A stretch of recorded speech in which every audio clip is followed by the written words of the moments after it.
The U.S. is preparing to send fresh military assets to the Middle East, including a carrier strike group and a fighter squadron. It is bracing for a further escalation of hostilities as Iran vows retaliation for the killing of a senior Hamas leader in Tehran earlier this week. It blames Israel for the attack.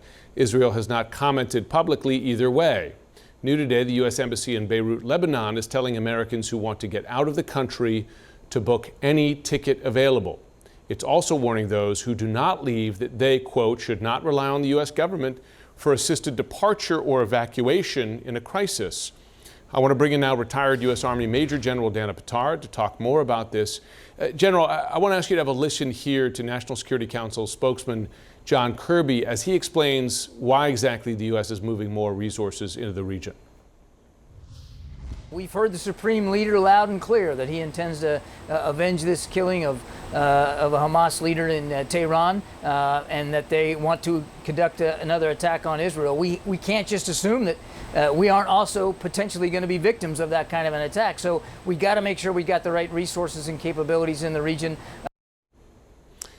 So are these capabilities, should we presume the focus here is additional missile and drone defense, not just for Israeli targets, but also U.S. forces deployed in the region?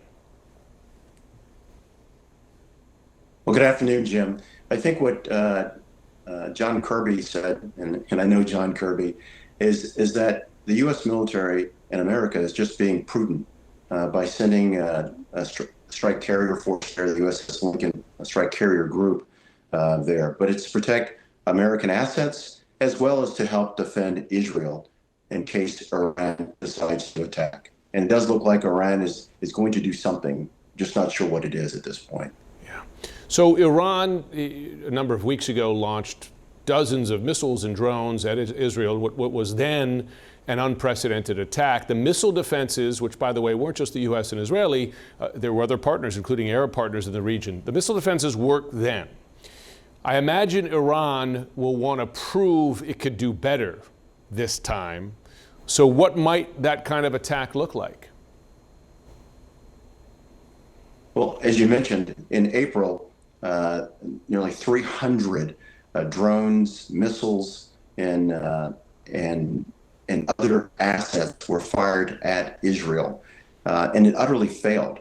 So this time, Israel should anticipate really a multi-directional attack, which includes everything from Iran itself, as well as Hezbollah to the north, Houthis to the south, and even Gaza to an extent, which would try to overwhelm the air defenses of Israel and Israel's regional allies. So let me ask you this, because in the cycle of violence in the Middle East, and by the way, this has been going on for decades, if and when Iran carries out such an attack, Israel will then say it needs to respond to retain deterrence or reestablish deterrence and retaliate in some way. I'm trying to figure out how we get out of this cycle. Well, I think it depends on how much damage is done by Iran against Israel. If it isn't a whole lot of damage, then that's where the U.S. Through diplomatic actions can talk to Israel and say, let's call it a day so we can move on with the ceasefire in Gaza. Yeah. So I think it depends. It depends on the level of attack from Iran. What is the danger that the U.S. gets drawn into this attack? I mean, it's going to participate likely in some way, largely if they can, right, in a defensive role, providing additional missile defense against and drone defense against any attack that would come from Iran and its proxies.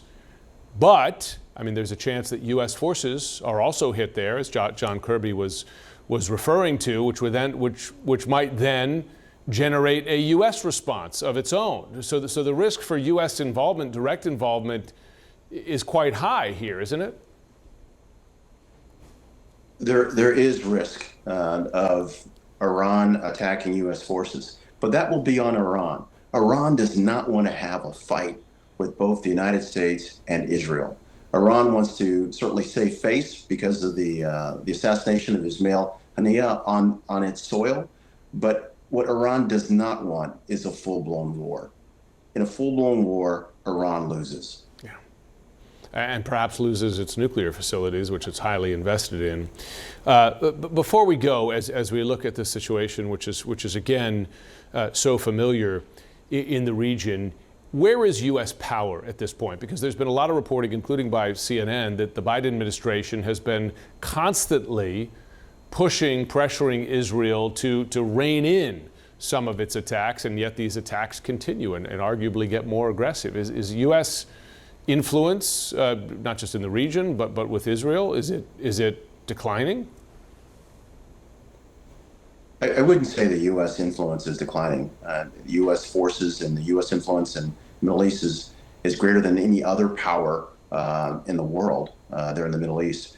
But it is interesting that Israel has done these really three major assassinations. And that may be more on Prime Minister Netanyahu and his situation as far as politically in Israel and how he remains in power himself, as opposed to a waning of U.S. influence.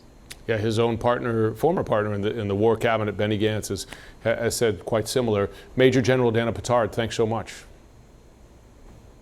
Thank you, Jim. I do want to ask you about the situation in the Middle East. We know the U.S. is sending an aircraft carrier, warships, and a fighter squadron to the region, bracing for Iran to retaliate for the killing of a senior Hamas leader in Tehran earlier this week. How are you anticipating Iran to retaliate? Well, they will retaliate. The supreme leader of Iran has told us so. He was in a planning session a couple days ago or yesterday discussing plans. I think now Secretary of Defense Lloyd Austin has done the right things with regard to deploying additional forces in the theater, warships that can carry anti-missile systems and an additional fighter squadron, things that I had to do during my tenure. But I think this will happen in the next day or so or three. What I anticipate, look, there are a range of options. They could attack an Israeli embassy somewhere in the region or outside the region. They could employ their Shia militia groups and others, all their proxies, whether it's the Houthis, Hamas, Hezbollah, you name it. But I suspect, they'll go back to where they were in April with a very large assault using missiles and drones against the Israelis. And this time they will foreshadow the punch much less than they did in April. And I suspect what they could do is try to overwhelm Israeli air defenses and American assistance, I might say, by asking Hezbollah to launch hundreds, if not thousands, of rockets from the north. And that has the possibility of overwhelming Iron Dome and the other Israeli air defense systems. Right. So just to remind everyone, because when this happened back in April and Iran launched those drones and missiles, the U.S. led a coalition. They were able to neutralize all of those. Nothing really got through, and they got a coalition also within the Middle East. Do you think that, to your point, if they now go to the northern border and do this at the same time, that you think that does have the potential to maybe overwhelm the defense system that worked last time? I think it is very possible. I mean, as you said, it was a very feckless attack. They launched drones that took 5, 6, 7 hours to get there. They followed a northern route. So they gave the Israelis time to prepare. And ultimately, it was about 300 missiles. But, at some point in time, an air defense system can be overwhelmed if the attacker launches simultaneously barrages and barrages of rockets, missiles, and drones. And we know that Hezbollah in southern Lebanon, north of Israel, has up to 150,000 rockets and missiles. And depending on the numbers they use, could overwhelm Israel. And this time, rather than a single person being hurt or killed, as happened in April, they could kill or hurt dozens, who knows how many of Israelis. But I do feel that because the attack against Ismail Haniyeh, the political leader of Hamas, happened in Iran right after the ceremony bringing in Pezeshkian, the new president. It was just such a major embarrassment to Iran that they have to act. They have to do something. They can't just do it through their proxies. And it's going to have to be more than what we saw in April. And so then that leads us to the U.S. role in all of this. Obviously, we laid out at the beginning what the defense secretary has been doing, the moves that have been made by the U.S. military. But at what point does the risk of U.S. involvement grow? Well, we are involved. We're supplying Israel with weapons, intelligence, advice. We're pushing them here and there on different things. And as you noted, Jessica, in the April assault, we shot down Iranian missiles with our own missiles and using our aircraft to shoot down drones. And so the fact is, if it's not de-escalated at some point, right, as the Israelis did last time in April, then we start moving up the escalation ladder, and that could draw us deeper and deeper into a real all-out conflict in the Middle East, which would see now not just the conflict in Hamas, but again, you'd have Hezbollah attacking from the north, the Houthis from the south.